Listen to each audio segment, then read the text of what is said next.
25 de mayo del 2020. ¿Qué tal? Muy buenos días, buen inicio de semana y bienvenidos a su programa Contacto Directo. Empezamos revisando algunas de las noticias destacadas a esta hora. En su informe a la Nación, Lenín Moreno señaló que insistirá en que quienes ganen más de $5.000 aporten al Estado, y esto en relación al proyecto de ley de apoyo humanitario. Asimismo, se refirió a 4 ejes que indicó serán los pilares de su gestión durante su último año de gobierno. A la hora prevista empezó el informe a la Nación. Ceremonia con distancia y un presidente sin mascarilla que como tema primero abordaba la pandemia y sus efectos. También lo hago expresando el dolor nacional por quienes se han contagiado o han muerto durante esta emergencia. Por sus familiares y amigos, les hago llegar el cariño profundo y las sinceras condolencias de todos.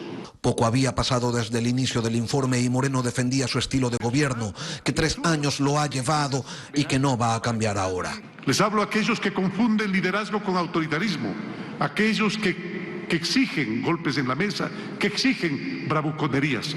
No esperen de mí una competencia. Dijo que el informe de lo actuado lo iba a entregar, pero que él quería referirse a lo que tiene previsto hacer durante los próximos 12 meses. Estos serán los 4 pilares de mi último año de gobierno: salud, alimentación, empleo y dolarización. Pero también habló sobre corrupción. Y allí le pidió a la Asamblea que apruebe 2 proyectos de ley remitidos hace algún tiempo ya. No permitiremos que queden impunes esos delincuentes disfrazados de empresarios, disfrazados de proveedores o disfrazados de funcionarios públicos. Hemos enviado a la Fiscalía 1.500 denuncias de corrupción del gobierno anterior y, por supuesto, varias de esta gestión, y seguiremos entregándose a futuro aquellos actos de corrupción que se presenten. Lenín Moreno se refirió también a los recortes en el gasto público. Dijo que sin ello la dolarización no tiene futuro. Para que la dolarización se mantenga, debemos sanear nuestras finanzas públicas. Mientras yo sea presidente, la dolarización será cuidada, será protegida y será atesorada. Además, adelantó que va a insistir en que quienes más tienen aporten a la recuperación de la crisis. La crisis exige un esfuerzo de todos. Quien más tiene debe hacer un mayor esfuerzo. El gobierno ha hecho su parte. Por ello, aceptaré la sugerencia que se discutió en el trámite de la ley respecto de la facultad que me da la Constitución, que en casos de excepción, para quien gana más de $5.000 al mes, adelante un porcentaje de sus impuestos. Cerca del final volvió a hablar de corrupción, de ese mal endémico del país. Que la estructura criminal que se organizó desde el Palacio de Gobierno sea definitivamente castigada y se convierte en lección para propios, extraños, para el presente y para el futuro. Y que eso lo tendrá que hacer una justicia a la que dice que no llama, que no arrincona, como algunos en el país añoran. El informe a la Nación provocó otras reacciones. Desde el sector productivo rechazan el anuncio del presidente sobre este adelanto de impuestos, mientras el gremio de trabajadores y la sociedad civil recalcan omisiones y contradicciones del discurso. Luego de la intervención del presidente de la República, representantes de los gremios de trabajadores y maestros emitieron el denominado Informe Verdadero a la Nación. Lo que no le dice el presidente Moreno a los ecuatorianos es de que en su gobierno, así como en el anterior gobierno, han destrozado el sistema de salud, reducir la jornada de trabajo a los servidores públicos, a los maestros, dejar en la desocupación y cerrar 7 empresas públicas en los actuales momentos. Esto agrava la recesión y no reactiva la economía. Otra reacción vino del sector productivo. Rechazan el anuncio del primer mandatario sobre el anticipo de impuestos para empresas y para personas que ganen más de $5.000. No es momento de plantear un anticipo de impuestos. Debemos rechazar cualquier forma de tratar de quitarle liquidez al ciudadano y al sector productivo durante una de las peores crisis que ha vivido el Ecuador. Desde la Fundación Ciudadanía y Desarrollo, consideran que el presidente quedó en deuda con el tema de la transparencia y lucha contra la corrupción. Mensajes poco claros, hablando una vez más de proyectos de ley como si la lucha contra la corrupción se basara en nuevas normas o en el endurecimiento de penas. Y por supuesto, más allá del discurso, nada se ha dicho sobre los últimos casos de corrupción que deben ser procesados penalmente a propósito de la lamentable situación de abuso de fondos públicos en esta situación de emergencia. Lo que rescata como positivo es que existe una mayor independencia entre las funciones del Estado. La actualidad, los protagonistas, el análisis y la información en Contacto Directo. 7 de la mañana con 6 minutos. Revisemos quiénes son hoy nuestros invitados. Nos acompañarán Juan Sebastián Roldán, secretario general de Gabinete de la Presidencia de la República. El informe de labores del presidente a la Asamblea Nacional. Ante la crisis inédita del coronavirus, el presidente Moreno enfrenta su último año de gobierno en medio de un desconcierto nacional por la paralización económica que exige soluciones inéditas y demanda el cumplimiento de dos promesas básicas: un cambio del modelo económico y recuperar lo robado. Lo vamos a analizar. También hoy estará con nosotros Ángel Polibio Córdoba, el presidente de SEDATOS. El sondeo de opinión a 1.880 familias ecuatorianas en 16 ciudades sobre la valoración a la gestión del gobierno del presidente Moreno. ¿Cómo ven la situación del país? ¿Qué esperan del futuro? Lo vamos a revisar. 7 de la mañana con 7 minutos. Juan Sebastián Roldán, secretario general de Gabinete de la Presidencia de la República. Bienvenido a Contacto Directo.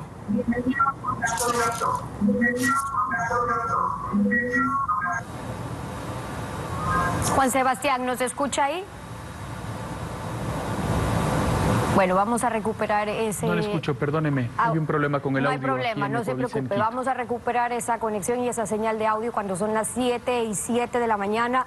Hago una última prueba, Juan Sebastián, ¿nos escucha ahí? Mil disculpas, no escucho nada. Ok, listo, 7 de la mañana con 7 minutos. Vamos con más noticias a esta hora. El presidente de la Asamblea, César Litardo, también intervino en ese informe a la Nación. Aprovechó para recriminar la actuación del Ejecutivo con relación a leyes anticorrupción. Se refirió también a pasados intentos de desestabilización. Vamos con eso. Una democracia, para funcionar a plenitud, también necesita de una oposición seria y responsable, con ideas y propuestas, que piense que los problemas tenemos que resolverlos hoy. Aprobamos un proyecto de ley que contemplaba el comiso sin condena para delitos de corrupción. Lamentablemente, este punto fue vetado por el Ejecutivo, de la misma forma que lo hizo con la ley anticorrupción que este Pleno aprobó. Juan Sebastián Roldán nos acompaña esta mañana desde nuestros estudios. Bienvenido, ahora sí, ¿nos escucha bien? Ahora le escucho bien, sí, muchas gracias. Gracias a usted por acompañarnos. Empecemos con las reacciones que acaba de generar el decreto, el 1066, que si el presidente estaba delegando o no sus funciones. Por mandato constitucional, las funciones del primer mandatario no son delegables. De hecho, esa potestad delegada en derecho público no se puede delegar. Si el decreto era para decir lo que ya se estaba haciendo, es decir, que la Secretaría de la Presidencia puede nombrar al personal de la presidencia, no los nombramientos que hace el presidente, ¿cuál era la urgencia del decreto o qué cambio incluye más allá de que ya no está la Secretaría Anticorrupción? Dos aclaraciones rápidas. Una cosa es el presidente y sus funciones, que son indelegables. El presidente Moreno ayer demostró en el informe a la Nación que él gobierna este país, lo ha hecho siempre y lo hará mientras sea presidente de la República hasta el próximo 24 de mayo. La segunda, la presidencia de la República hace nombramientos dentro de esa institución. Estamos hablando de secretarias, funcionarios, choferes, etcétera. Yo tampoco soy el secretario general de la presidencia de la República, soy el secretario de gabinete. Por eso las confusiones fueron eso, confusiones. Lo que se hizo en el decreto es eliminar la Secretaría Anticorrupción, que es lo que el presidente planteó la semana pasada, y como estaba adscrita a la presidencia de la República, había que hacer un nuevo decreto. Correcto, por eso mi pregunta, más allá de la eliminación de la Secretaría Anticorrupción, no hay ningún cambio porque lo otro, si se refiere solamente a los nombramientos del personal de la presidencia, eso ya se venía haciendo. Esa Secretaría General de la Presidencia está a cargo de Johanna Pesantes, que también está en la Secretaría Jurídica. Desde que salió Augusto Briones, ¿por qué no han nombrado a un secretario general de la Presidencia? Por lo pronto, Johanna puede hacerse cargo de las dos secretarías. La secretaría, sobre todo, mantiene en este momento la representación legal de la presidencia. Johanna representa al presidente en algunos directorios y sobre todo maneja la casa presidencial. La presidencia, como estoy diciendo, no es nada más que lo que acabo de comentar. Había que hacer un decreto para dejar perfectamente claro que salida la Secretaría Anticorrupción, las otras secretarías que dependen de la presidencia tenían los criterios y los conceptos claros de funcionamiento. Fue el mismo presidente, hablando de lo que ocurrió ayer, fue el mismo presidente el que le pidió a la Asamblea en ese entonces que retiren los asambleístas las contribuciones, los impuestos del proyecto humanitario y tuvieron los votos para aprobar por eso. Ayer en el discurso a la Nación el presidente dijo que va a cumplir su palabra, que no lo va a vetar, pero proponen ahora un adelanto del pago de impuestos para los que ganan más de $5.000 o las empresas que no hayan sido afectadas. ¿Cómo plantean hacerlo? En este momento delicado todos los ecuatorianos tenemos que aportar. Si estamos pidiendo un esfuerzo al sector público, si es que hemos pedido también una reducción y casi no pago de la deuda externa ecuatoriana, si es que estamos haciendo un esfuerzo con las personas que más tienen, es momento de pedirles a los que más han recibido y a los que no han sido afectados. Hoy no podemos nosotros pasar esta difícil situación sin esfuerzo y sacrificio y por supuesto los que más tienen que aportar más. No lo haremos vía veto, ese fue un compromiso del presidente porque de otra manera la ley no pasaba, pero sí utilizaremos, y el presidente lo dijo claramente, la potestad legal en estado de excepción para pedirles un aporte a los que más tienen, aquellas personas que ganan más de $5.000 al mes y las empresas que han ganado más de 5 millones, perdón, las empresas que han generado más de $5 millones al año y que no se han visto afectadas en esta difícil situación de pandemia, son las que aportarán, como todo el resto de los ecuatorianos, para sacar adelante. Nosotros no les estamos pidiendo a los más pobres, no les estamos pidiendo a los más complicados, les estamos pidiendo a funcionarios públicos para que del ahorro del sector público podamos invertir en salud y en créditos baratos, y también del aporte de los que más tienen. Pero ese aporte de los que más tienen lo plantean hacerlo con un adelanto de impuestos, y digo esto porque suena a trampa, es decir, como si no apoyan esto no me van a aprobar el proyecto, les digo que no les voy a vetar, pero luego ya veo por dónde lo meto. Finalmente esta fue una discusión que tuvieron en la Asamblea, que algún tipo de aporte de este tipo le resta liquidez, incluso a esas grandes empresas, que si luego en la cadena terminaba generando una afectación al empleo, que todas las empresas han estado paralizadas independientemente de si son pequeñas o grandes, que las grandes están ligadas a la cadena productiva de las pequeñas empresas. Es decir, todo esto fue la posición de las bancadas legislativas en la Asamblea y fue a raíz de ese debate que se opusieron y ustedes dijeron, ok, cedemos en ese aspecto, aprobemos los proyectos, pero entonces una vez aprobados vemos por dónde más lo incluimos. Nosotros no vamos a dejar de pedirles a los que más tienen un aporte en esta situación. Es una posición política, hay gente que cree que no. Veía en el reportaje, por ejemplo, que un representante gremial cree que no hay que pedirles a los que más tienen. Es su posición, la nuestra es, nosotros vamos a pedir y exigir a los que más tienen aportar en esta situación, pero además con el criterio de cuidar a los que han sido golpeados, porque nuestra primera prioridad en esta situación es preservar el empleo. Ya el presidente dejó claro cómo vamos a enfrentar el próximo año. Salud, alimentación, empleo, dolarización. Y para hacer eso lo vamos a hacer con esfuerzo y sacrificio. Entendemos que hay personas que se opongan a pedirles dinero a los que más tienen. Nosotros tenemos claro que quienes más han ganado, más tienen que aportar. Los escándalos de corrupción han llegado al gobierno con el coronavirus. 2 funcionarios cercanos a Carondelet dejaron de hecho sus cargos, Paul Granda, Alexandra Ocles, pero el problema va mucho más allá de eso. Por eso incluso a los que más tienen, pedirle algo más cuando sí pagan, cuando sí contribuyen, cuando generan empleo, resulta, por decirlo menos, contradictorio cuando por otro lado no se cuidan ciertos recursos. Escuchemos lo que nos dijo Fernando Villavicencio, por ejemplo, cuando hablaba de lo que está pasando en los hospitales. Son empresas que que venden hamburguesas, ceviches, estudios jurídicos. Esas empresas son las que proveen, Steffi, los medicamentos para los hospitales. Y hemos presentado los contratos que están ahí.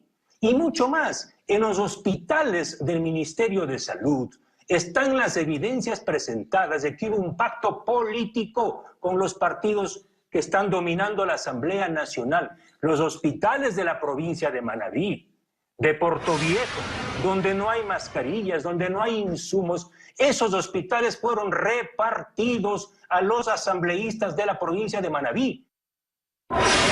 ¿Así se siguen asegurando las mayorías móviles que dan gobernabilidad? Hay tres soluciones estructurales que hemos planteado para la corrupción. La primera, con respecto a las medicinas, es crear un sistema unificado de compras, porque lamentablemente se había entregado a 700 hospitales. Si habría un acuerdo político, ¿por qué les estamos quitando el botín? Pues no tiene ningún sentido. Al mismo tiempo, el presidente está endureciendo las penas para las personas que incurren en corrupción. Está planteando a la Asamblea endurecer las penas para las personas que incurren en corrupción en una emergencia. Pero además planteó un cambio en la ley de contratación pública para que sea más cuidado el proceso en este momento. El gobierno además devolvió la libertad de expresión, que es la posibilidad de denunciar, y además caminó en el sendero de buscar autoridades independientes para que juzguen. Hoy esas autoridades son las que deben juzgar y el presidente ha sido claro: caiga quien caiga, deberá pagar por esta gravísima situación de corrupción. No se trata de que no haya corrupción, lamentablemente la hay, se trata de cómo la enfrentamos, y el presidente de la República es claro, frontal y fuerte: caiga quien caiga, cuando sea. Esos cambios que están proponiendo lo están haciendo ahora, después de 3 años de gobierno, después de que un sistema de contratación pública viciado, que siempre ha estado, ha seguido funcionando durante este gobierno, y ahí tienen a directores financieros, a contadores que han permitido los sobreprecios. Solo en ejemplo, en el Teodoro Maldonado ya es la propia Contraloría que acaba de decirles: oigan, aquí el 83% de las adquisiciones se hacían bajo convenios de pago. ¿Para qué? Para no pasar por los procesos de compra. Los contratos eran firmados por un jefe de compra que era asambleísta alterno de determinado partido. La Comisión Anticorrupción les acaba de entregar otros 23 casos en hospitales, pruebas de cómo son los mismos amigos en estos años los que han ido ganando los concursos en los hospitales. Y sí, cogen a 2, cogen a 3 testaferros, pero la corrupción les sigue robando la vida, la salud a nuestros enfermos. Les queda 1 año, las cosas en eso no han cambiado en estos años. ¿Qué más van a hacer? Repito, nosotros lo que hemos hecho es buscar soluciones estructurales. Si hay una compra unificada, se acaba precisamente si el un familiar, si el otro amigo, si la otra compra. Ahora va a haber una sola compra, que además va a estar en la ciudad de Guayaquil. Y en esa sola compra vamos a proveer a los hospitales y va a haber veeduría completa de qué se está comprando, para dónde y cómo. Sin duda es un problema estructural, sin duda es un problema que abarca a muchísimos espacios. Pero el gobierno lo que está haciendo es atendiéndolo con la responsabilidad del caso. Si hay una denuncia, toda la facilidad para investigar. En otros casos el gobierno denuncia. Ese es el caso de Pedernales. La ministra de Gobierno fue la que comenzó esa investigación de la mano de la Fiscalía, y ahí están los resultados. Este es un gobierno que no le quita la cara a los problemas. Hay problemas, hay que tener soluciones claras, y las soluciones claras tienen que ser estructurales y fuertes. Caiga quien caiga, cuando tenga que caer. Pero para solucionar esos problemas estructurales, lo que se ofreció en este gobierno fue hacer, y de hecho fue la oferta de campaña, fue hacer una cirugía mayor a la corrupción. Sí, está tras las rejas un ex vicepresidente, sentenciado el expresidente y exministros, pero también hay unos tantos huidos, y el que se haya revelado la corrupción en esos casos no fue precisamente por gestión de este gobierno. En el caso del ex vicepresidente fue una investigación del Departamento de Justicia de Estados Unidos. Lo que conoció el país en el caso Sobornos fue la investigación de Arroz Verde, una investigación periodística. Una cirugía mayor, como ofrecieron, era permitirle, por ejemplo, a una comisión internacional con Naciones Unidas, con expertos, que vengan a investigar, a barrer, a levantar la basura de la corrupción.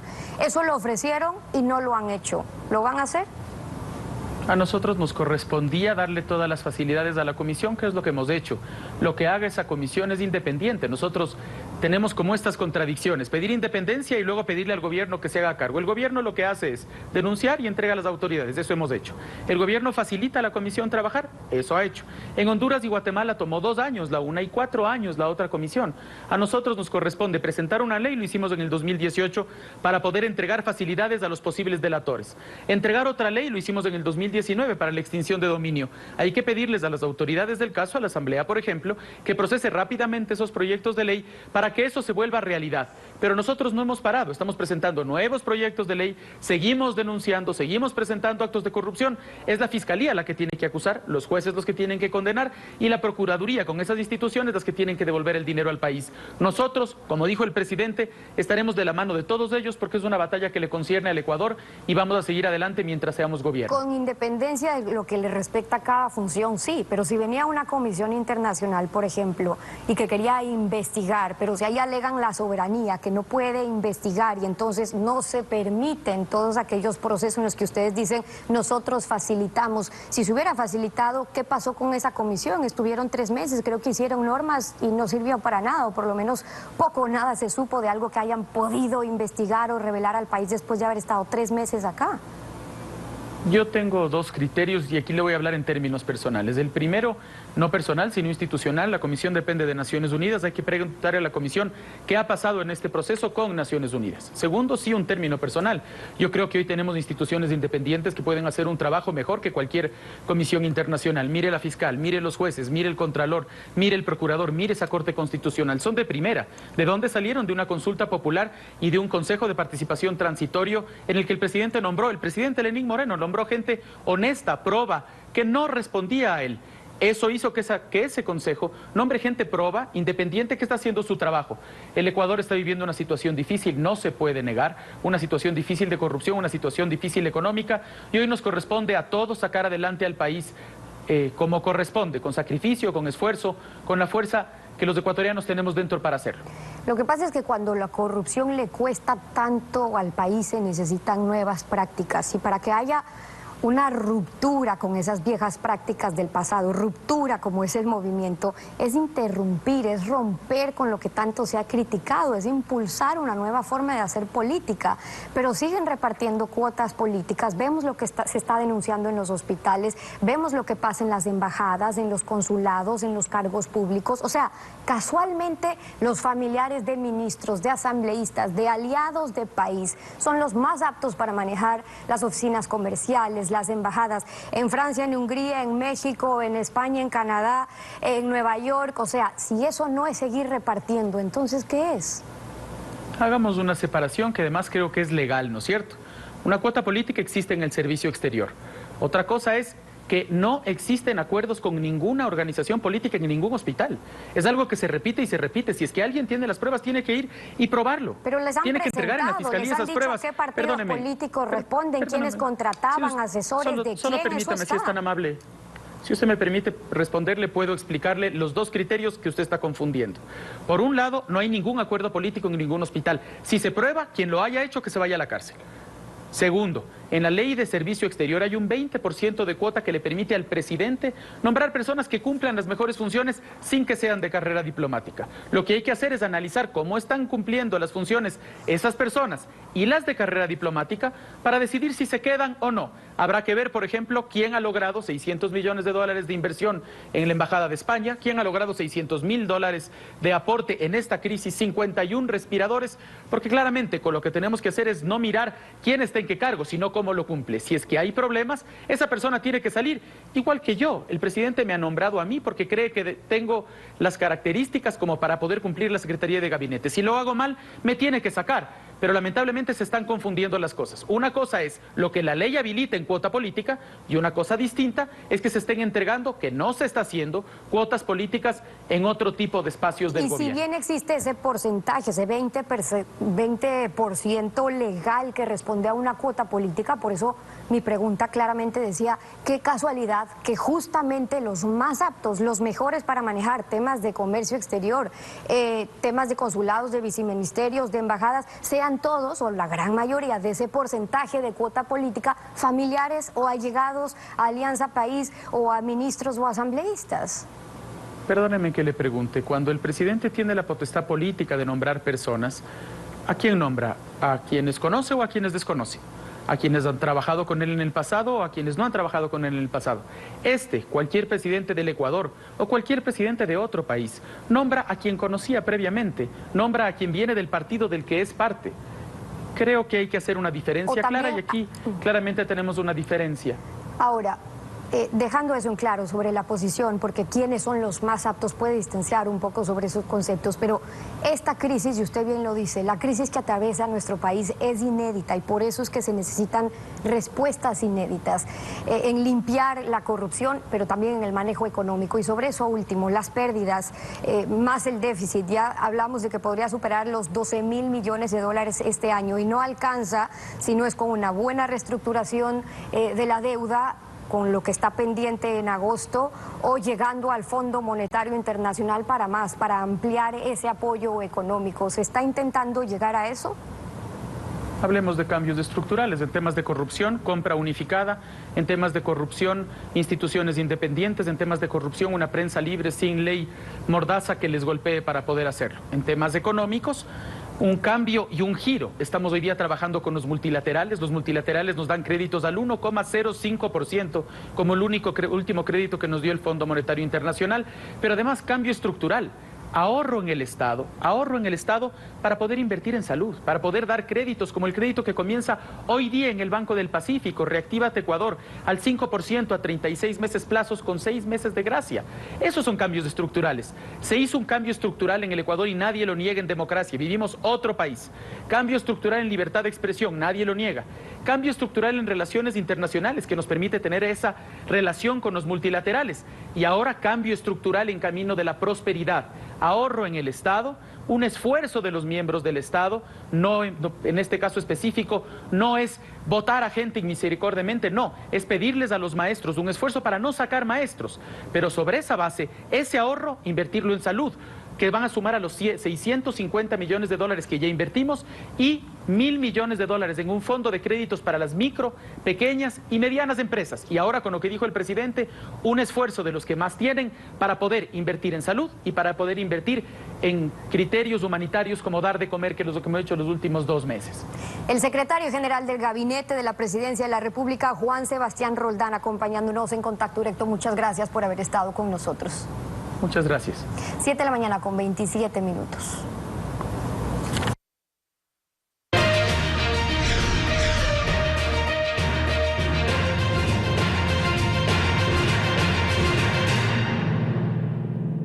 El presidente Moreno inicia el último año de su periodo presidencial en medio de una severa crisis económica agravada por la pandemia del coronavirus, usando buena parte de las recetas que dejó el modelo económico del expresidente Correa. Alfredo, buenos días, ¿cómo te va?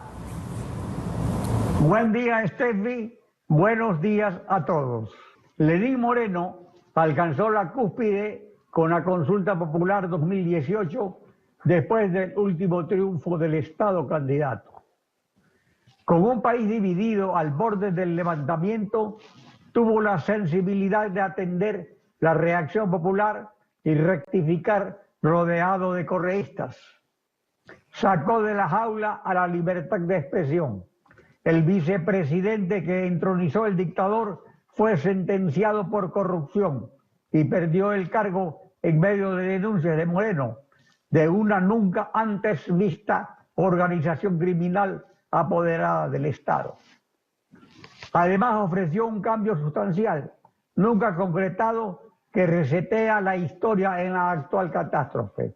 Convertir a la economía privada no petrolera en motor del desarrollo nacional, dejando la ciudadanía de ser esclavo contribuyente del Estado totalitario, candidato, clientelar, empresario, benefactor y ladrón. Pero igual que la mayoría de ilustres predecesores, desfalleció en el intento, aunque desarmó parcialmente a perros guardianes de Correa. Pero con métodos tradicionales y asesores de nuevo cuño reciclados, difícilmente podrá reflotar la economía, así como concretar el mandato de la consulta popular de recuperar lo robado. Al volver estará Ángel Polibio Córdoba, el presidente ejecutivo de Sedatos, un sondeo de opinión que nos cuenta cómo están valorando los ecuatorianos la gestión del presidente Moreno. No se vaya.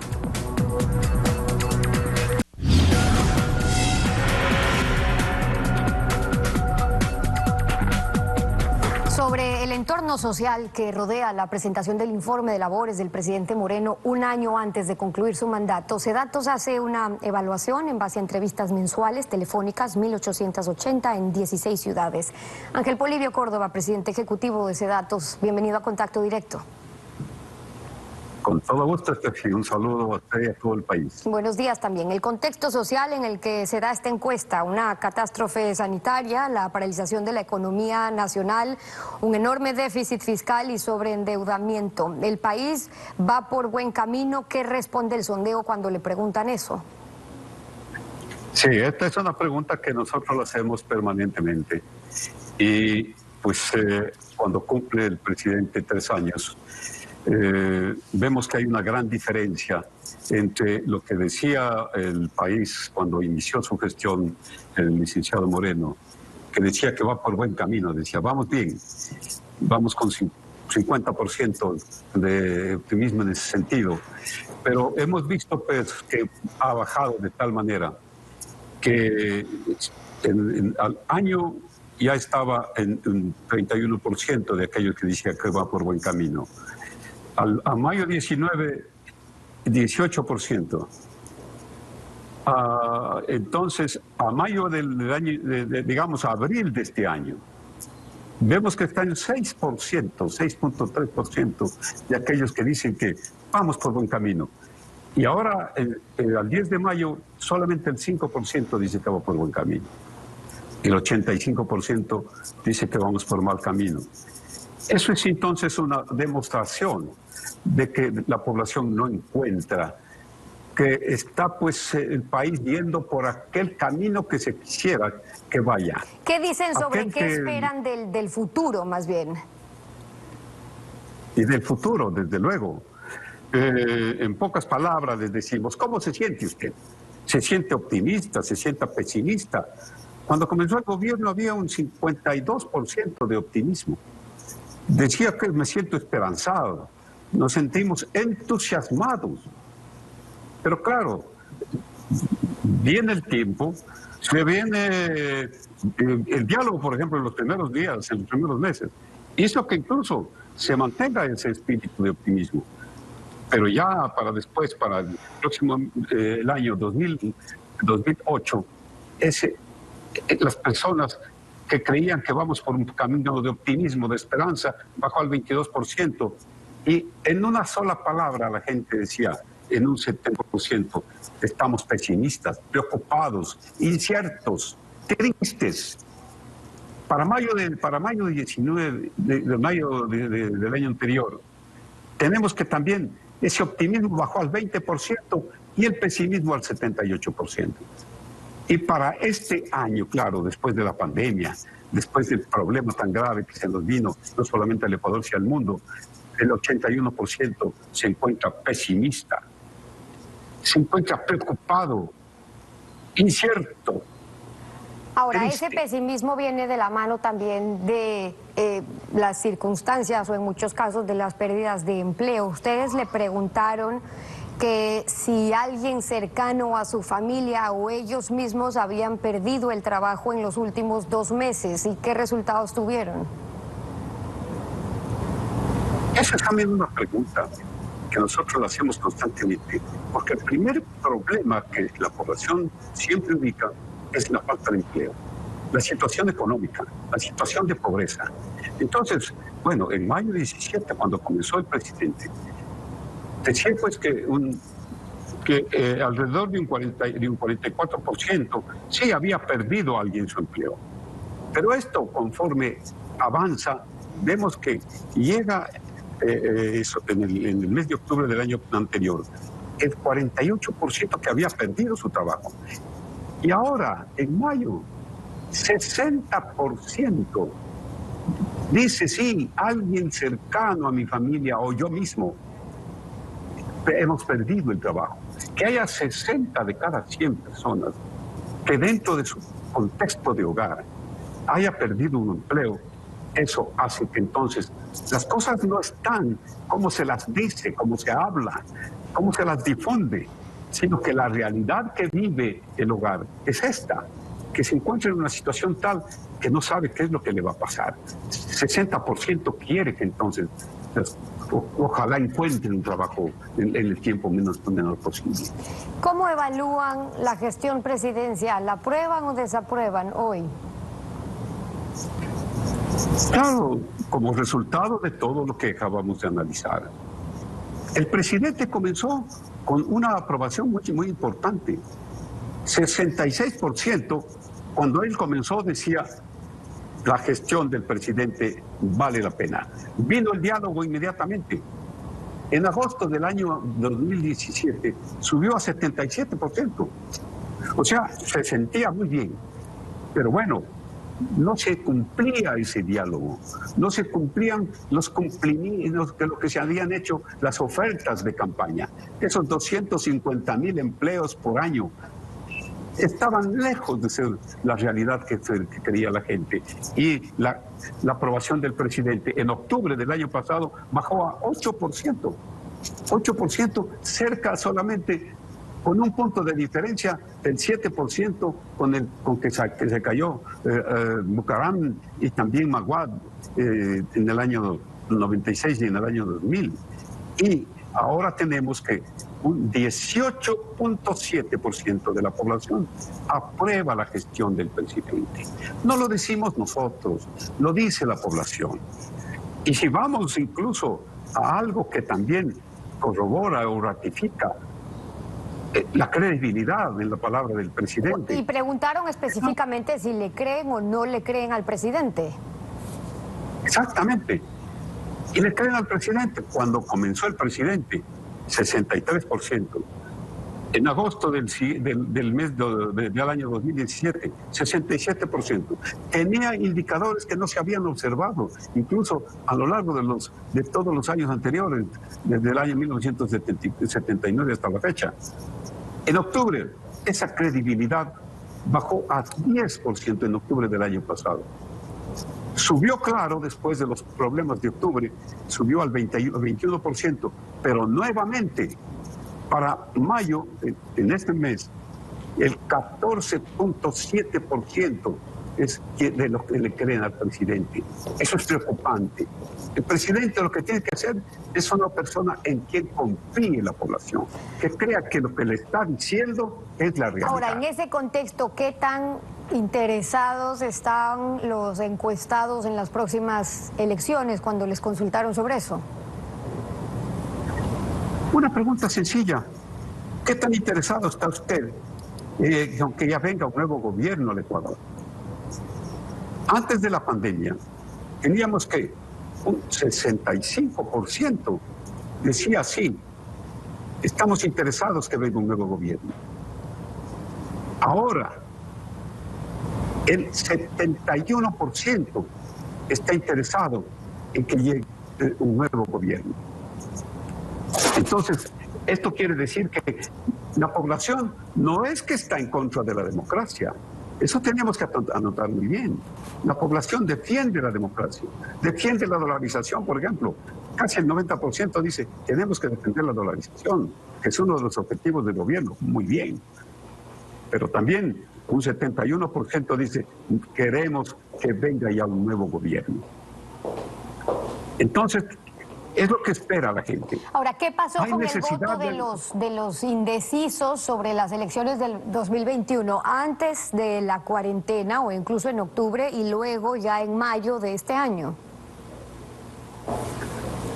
Había alrededor de un 30%, 30-33% de la población que decía sí. Hemos tomado ya una decisión de por quién votar. 33%. Comenzó la pandemia. Y vemos que esa indecisión bajó, o más bien creció, a tal punto que estaban decididos solamente un 16%. Ahora, están decididos un 11%. 89% no está decidido. ¿Por qué? Dice, necesitamos líderes, emprendedores, conocedores de la realidad nacional. Característica plena, la honestidad. Ellos también están preocupados de qué es lo que vino con Más de 100.000 millones que se han ido, que se han robado. ¿Cuánto se ha recuperado? Se ha recuperado solamente pues una millonésimas parte, digamos. Es posible que habiéndose llevado 100.000 millones de dólares, que se hayan recuperado alrededor de 10 millones de dólares. Eso es algo que entonces tiene pendiente. Es parte de la preocupación también de la ciudadanía, el sondeo que hace Sedatos, el presidente ejecutivo de Sedatos, Ángel Polibio Córdoba, acompañándonos esta mañana en Contacto Directo. Muchas gracias por haber estado con nosotros. Con todo gusto, muy amable. A usted, 7:41 en Contacto Directo. En Quito, los hospitales están elevando sus esfuerzos ante el incremento de contagios por COVID-19. Un equipo de Televistazo recorrió algunos de ellos para contarnos cuál es la situación actual. Es el ambiente en los exteriores de los hospitales que atienden a personas contagiadas con COVID-19. En silencio, los familiares esperan en las puertas de emergencia, atentos a cualquier novedad y trayendo lo que los médicos les soliciten. Aseos, que nos pidieron útiles de aseo. ¿Ya? Para mi hermano ayer ingresó recién. Está positivo, tiene COVID. Y solo que me acerque hasta la puerta nomás para dejarla. El panorama al interior es diferente. Según Víctor Manuel Álvarez, presidente del Colegio de Médicos de Pichincha, el crecimiento en número de contagios es alarmante. Manifiesta que están a punto del colapso. Camas de cuidados intensivos están llenas, no existen ventiladores.